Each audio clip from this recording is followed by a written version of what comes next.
Bom dia a todos. Nosso grupo é composto por discentes do quarto semestre de Relações Internacionais da FURG. Eu, Giovana Guicciardi, Cliver Negri, Sara Ribeiro e Sara Nunes. Iremos apresentar sobre como as operações de paz da ONU funcionam, como essas se formaram e evoluíram, o processo de construção de paz que a ONU utiliza dentro dessas operações, assim como os problemas que essas enfrentam. As missões de paz da ONU servem como instrumento para auxiliar países que passaram por conflitos para retornar à paz de forma organizada. A primeira missão foi em 1948, logo após a criação da própria ONU, e atuou dentro do Oriente Médio. Até 2021, foram 71 operações de paz realizadas.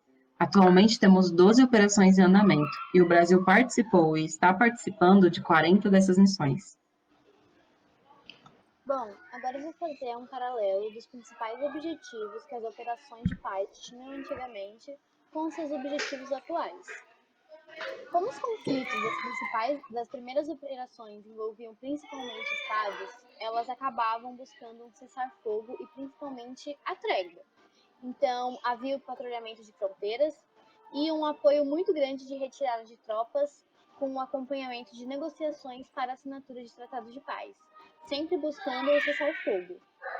A partir dos anos 80, as missões foram se tornando cada vez mais complexas, então seus objetivos se atualizaram e se voltaram para uma ajuda mais humanitária, com verificação dos direitos humanos, o policiamento e a supervisão das eleições, caso fosse necessário. Boa parte das OPS da ONU, que são essas operações de paz, estão estruturadas com o objetivo de apoiar um amplo processo político que permita o estabelecimento de uma paz mais duradoura. Essas operações de paz estão divididas atualmente em 5 categorias que se diferem conceitualmente. A primeira é a Preventive Diplomacy, que é a prevenção dos conflitos, que são uma série de aplicações de medidas estruturais ou diplomáticas que tendem a evitar que tensionamentos entre dois estados beligerantes se transformem em um conflito armado. O segundo é a promoção da paz, que é o peacemaking, que são medidas após o início do conflito que visam levar ambas as partes à negociação de acordos. O terceiro é a manutenção da paz, que referem-se a atividades que tendem a criar condições que favoreçam a paz duradoura, como, por exemplo, cessar-fogo e a separação de forças. Vai passar. O quarto é a imposição da paz, que é o Peace Enforcement, que são medidas coercitivas com o uso de forças militares. A aplicação desse específico depende da autorização do Conselho de Segurança da ONU. O quinto e último é a construção da paz, Peace Building, que são medidas com o objetivo de reduzir o risco do retorno do conflito por meio do fortalecimento de estruturas estatais do país envolvido. Para acontecer a resolução dos conflitos pelas operações de paz da ONU, a ONU procura, basicamente, promover o consenso e a cooperação. Geralmente, isso implica o controle da violência física, a criação de um ambiente favorável ao diálogo, o uso da diplomacia para estabelecer acordos. Eles eliminam as causas e condições responsáveis pelo conflito, geralmente atuando como prevenção contra uma nova violência. Essa última fase engloba uma série de ações de construção e reconstrução de instituições do Estado e de toda a sua infraestrutura.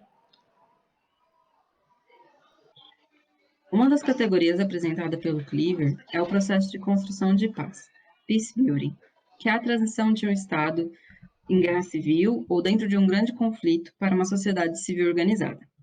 É um processo longo e profundo que atua dentro das causas do conflito de forma abrangente, especialmente nos assuntos que afetam diretamente a capacidade do Estado de cumprir suas obrigações principais perante a sociedade.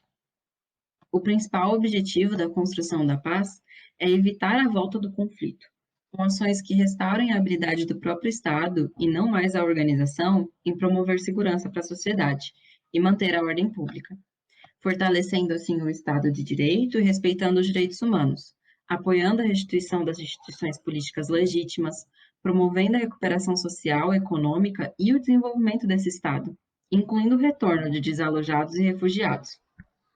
Abordando agora algo que é fundamental para que as missões sejam bem-sucedidas, eu vou falar um pouco sobre a força policial dentro das operações. Bom, considerando o histórico de países que tinham muitos conflitos, Acho que a gente pode dizer que a polícia era bem mais utilizada para a segurança do próprio regime do que a promoção real da segurança da sociedade. Por conta disso, a partir daí é sugerida uma reforma policial. Bom, essa reforma ela acaba sendo tão bem sucedida que ela se transforma em um requisito essencial para que haja sucesso nas operações e nas atividades policiais. A partir daí, elas começaram a ter alguns requisitos, que são eles: o monitoramento de direitos humanos, o retorno de refugiados e desalojados, o auxílio no processo eleitoral, o monitoramento de áreas de acantonamento, o reagrupamento, desarmamento e desmobilização de antigos combatentes, as ligações entre facções, as ONGs e as agências da ONU. E, por fim, o auxílio a atividades humanitárias. Foram essas as principais atividades que mudaram realmente a reforma. Além disso, a polícia da ONU e os especialistas internacionais passaram a atuar nas áreas de judiciária, penitenciária, forense e investigações criminais. Na maior parte das sociedades com conflitos internos ou intraestatais, as polícias antes e ou durante o período do conflito são politicamente militarizadas, corruptas e sob o domínio de um determinado grupo que detém o poder. Esses policiais passam a ser responsáveis pelas violações de direitos humanos e são ineficientes em garantir a segurança dos cidadãos. A ONU possui premissas para as ações de estruturação e reestruturação das forças policiais que englobam a força policial e forças. A primeira premissa que a ONU trabalha para essas ações de reestruturação da polícia são a necessidade de acordos formais que condicionem a prestação da assistência. Dentro dos marcos legais são ditados princípios, diretrizes, normas e códigos de conduta para os procedimentos da polícia. Ao mesmo tempo, procura-se reestruturar o sistema judiciário de acordo com as normas e padrões internacionais e com as adaptações que se fizeram necessárias em razão das especificidades locais. A segunda premissa, ela fala exatamente sobre a necessidade de alterar o ambiente político. Entende-se que a recuperação completa da guerra e o estabelecimento de um Estado normal voltado para a sociedade apenas acontecerá se houver reparação de seus efeitos. Deve haver, então, um processo de transformação que coloque os militares voltados para a segurança externa e sobre o controle civil e os policiais como servidores públicos, o que é crucial para a estabilidade do Estado. Ou seja, é necessário alterar o ambiente político e institucional do Estado, que é onde a polícia opera. A terceira premissa continua nessa ordem da segunda e é relacionada a uma mudança cultural dentro da própria instituição do governo, já que reestruturar as forças armadas e policiais não adianta se o governo continuar sendo dominado por forças externas.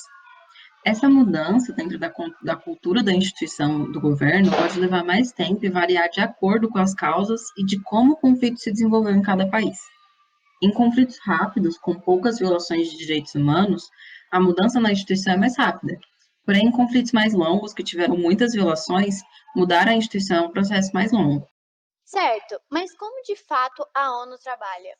Bom, isso eu vou dividir em 4 atos. O primeiro é a inserção de representatividade dos grupos da sociedade local dentro das forças policiais. Ou seja, é basicamente a inclusão de minorias e a criação de forças policiais multiétnicas. O segundo ponto é o mecanismo de seleção policial. Então, são colocados critérios para que haja essa seleção policial. Então, dentro deles existe, é pedido que haja a ausência de condenação por crimes de guerra e a ausência de suspeitas de violação dos direitos humanos.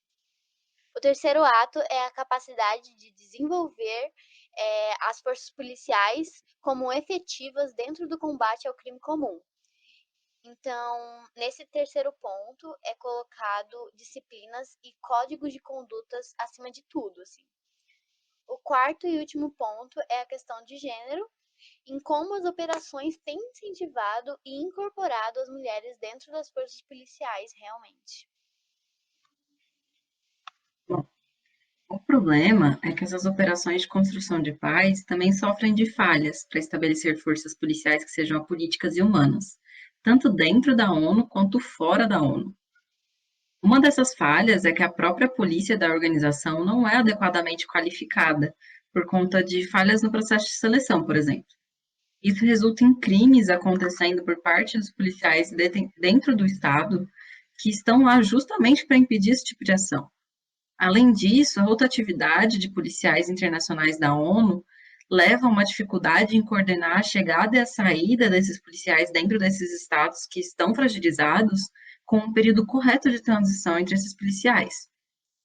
Outro problema dentro da própria instituição da ONU é que as doações para essas missões são feitas mais em razão dos interesses dos doadores do que realmente as necessidades e objetivos da operação de paz. Dessa forma, alguns dos estados que doam fazem exigências para fazer as doações além das exigências estabelecidas entre o estado e a missão. Os problemas advindos de fora da ONU são problemas geralmente derivados pelo próprio conflito, como a dificuldade em integrar as minorias à polícia democrática. Em alguns casos, por conta de cotas estabelecidas, funções da polícia permanecem vagas porque pessoas de etnias minoritárias não são encontradas ou não querem, por uma série de razões, fazer parte da polícia. Outro problema de fora da ONU são que as polícias locais, mesmo democratizadas, continuam altamente politizadas e fracassam em lidar com os casos que surgem. A dificuldade inicial de polícias de etnias diferentes trabalharem juntos também é um fator. E apesar da polícia não se engajar diretamente em violações de direitos humanos, a persistência de atitudes nacionalistas resulta em acontecimentos isolados de ação indevida ou omissão de policiais, o que prejudica o sentimento de segurança por determinada etnia. Por vezes, fruto do nacionalismo e do corporativismo, membros de determinada etnia são protegidos pelos colegas e chefes e casos de violações acabam não sendo punidos corretamente, colaborando para que práticas inapropriadas continuem a acontecer. Tá, então eu vou começar agora falando um pouco sobre as gerações das operações de paz. Essas operações, elas se iniciaram, como a Giovana já disse lá no início, lá em 1948, e desde então elas vêm sofrendo muitas mudanças em seus formatos, como foi falado. Essas mudanças, elas são categorizadas de gerações em gerações e têm como característica por serem peculiares e específicas. Vou falar um pouco da primeira geração. Ela não emprega forças nas operações. Ela estava apenas autorizado o uso da força em legítima defesa.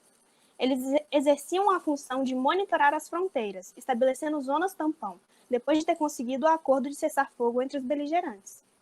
A implantação de uma força de interposição na linha de frente entre os contendores, reduzindo o contato entre opositores e diminuindo a probabilidade de escalada da crise. Houveram, então, 15 missões nesse período, tendo o Brasil participado de 6 dessas. Uma delas foi a mais importante, a UNEF-1, voltada para cessar fogo entre os egípcios e israelenses na região de Sinai. Foi uma missão de paz que mais contou com o envio de brasileiros nesse período, um total de 6.300 brasileiros. A segunda geração das missões de paz se iniciou com o final da Guerra Fria, o que provocou um descongelamento das ações da ONU no sistema internacional e impulsionou as missões de paz. Após a guerra, se iniciaram conflitos que não eram mais entre estados, mas problemas que vinham do ambiente interno estatal, seja em etnias, facções ou grupos dentro de um mesmo país que não se davam bem. A segunda geração contou com 35 missões nos 10 anos que funcionou, até se iniciarem as operações da terceira geração. O Brasil teve um aumento exponencial em sua participação nas missões de paz durante a segunda geração, participando de 17 missões durante esses 10 anos, com destaque para a missão na Angola, a UNAVEM 3, onde foram voluntariados mais de 4.000 brasileiros entre 1995 e 1997. Bom, as missões da segunda geração tinham algumas características mais complexas e possuíam outras funções dentro do Estado, além do monitoramento das fronteiras. Começavam a possuir um foco mais para a resolução do conflito e até mesmo a reconstrução do Estado, algo que não acontecia antes. Algumas das novas funções e objetivos dessas missões eram a prestação de ajuda humanitária, a verificação da situação dos direitos humanos, a supervisão de eleições legítimas dentro desses países, o auxílio à administração pública e a restauração da infraestrutura e do setor econômico. O problema era que essas mudanças nos objetivos das missões da segunda geração faziam com que surgisse uma lacuna entre os objetivos da missão e aquilo que a ONU efetivamente conseguia executar na prática, tanto em termos legais como em termos materiais. Apesar de ter resultados satisfatórios em algumas áreas durante a segunda geração, a ONU não teve êxito completo em algumas missões, como exemplificado pelos três grandes fracassos da década de 1990, com o genocídio de Ruanda em 1994, a não concretização de um acordo político na Somália e a falta de proteção de civis no massacre que ocorreu na Bósnia em 95, mesmo com a presença de uma missão de paz dentro do Estado. Esses fracassos foram o que levaram naturalmente às mudanças dentro da terceira geração das missões de paz. Bom, acho que é de comum acordo que a terceira geração surge de uma evolução bem natural da segunda, porque após esses seguidos fracassos da ONU, primeiro em Ruanda, segundo em Somália e por fim em Bósnia, chama a atenção da comunidade internacional. Então, faz com que o secretário-geral da ONU, Kofi Annan, solicitasse um grupo de estudiosos internacionais uma revisão dos temas relativos às missões de paz, o que leva, em seguida, uma criação de um documento que foi o motor para a criação da terceira geração das OPs, o relatório Brahimi. Agora eu vou destacar alguns pontos importantes que ocorreram dentro da terceira geração. O primeiro é a missão da terceira geração, que já era autorizada ao uso da força. O segundo é que os mandatos da organização supranacional passaram a utilizar um uso maior da força pelo componente militar, o que demandou um emprego cada vez maior do componente civil da ONU na região do conflito. Certo, mas qual que foi o real papel do Brasil nessa geração? Bom, ao todo foram contabilizadas 6 missões durante o terceiro período da ONU, e o Brasil teve participações em 5 dessas, com destaque especial para a missão da UNIFIL, no Líbano, onde o Brasil não enviou apenas o maior número de militares, mas também teve o papel de liderança por parte da Marinha Brasileira na Força-Tarefa Marítima do Líbano. Além disso, isso fez com que o Brasil fosse o primeiro país não membro da OTAN a comandar uma força-tarefa marítima em operações de paz sobre a égide da ONU. Partindo disso, a quarta geração ficou conhecida pela consolidação da evolução da terceira geração, e se iniciou a partir dos anos 2000. A quarta geração combinava a permissão para usar a força com a autorização para exercer tarefas civis complexas. Ao todo, são 14 missões de paz dentro da quarta geração, com o Brasil participando em 12 dessas. As OPS de quarta geração tinham uma visão de que a construção ou reconstrução de determinadas estruturas fortaleceriam o processo de paz no país hospedeiro e evitariam uma recaída durante tal processo. Por esse motivo, a quarta geração ficou conhecida como as operações de paz da construção da paz, nas quais as principais características eram prevenir formas de violência direta ou indireta por meio da reconstrução ou construção de determinadas estruturas no país hospedeiro, os quais fortaleceriam esse processo de paz.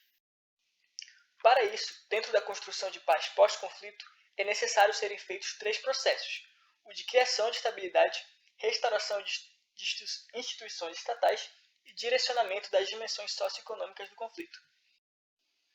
Em relação ao papel brasileiro dentro das operações de paz da quarta geração, é possível destacar o apoio do Brasil à crise haitiana e a sua reconstrução. O Brasil teve protagonismo na liderança da missão do Haiti, onde enviou 18.500 brasileiros, sendo este o maior contingente brasileiro em missões de paz em toda a história. Então, portanto, é possível concluir que a construção de um Estado de Direito em países recém-saídos de conflitos armados é bem complexa e demorada. E como podemos ver com a evolução das operações de paz, demanda muito mais que apenas cessar-fogo, pois uma paz estável não é garantida fortemente se não houver o estabelecimento de um Estado democrático de direito e a reforma do setor de segurança feita pelo jeito correto com a promoção dos direitos humanos. Sendo assim, dentre os programas, a reestruturação das forças policiais é sim vista como um dos pontos focais para a volta dessa normalidade.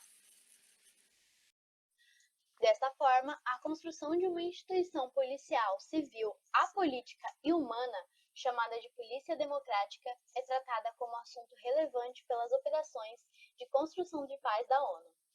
Apesar de ainda existirem muitos problemas estruturais da própria organização e problemas locais que dificultam o processo, o envolvimento internacional tem se mostrado muito importante na medida em que as ações voltadas para a segurança pública têm conseguido impedir a recorrência de conflito armado. Já em relação ao Brasil, é possível perceber um aumento cada vez maior da presença brasileira dentro das operações de paz. E essa trajetória ascendente ao longo dos anos denota um crescimento de inserção no país em assuntos de segurança e defesa, no cenário internacional e uma participação maior do país em missões onusianas. Sendo assim, fica claro para a gente que a ONU ainda possui um largo caminho a trilhar em suas missões de paz espalhadas pelo mundo, e com cada uma delas tornando-se uma instituição cada vez mais eficaz e respeitada pelos Estados. Então é isso, gente. Esse é o nosso seminário sobre operações de paz. Espero que tenham gostado.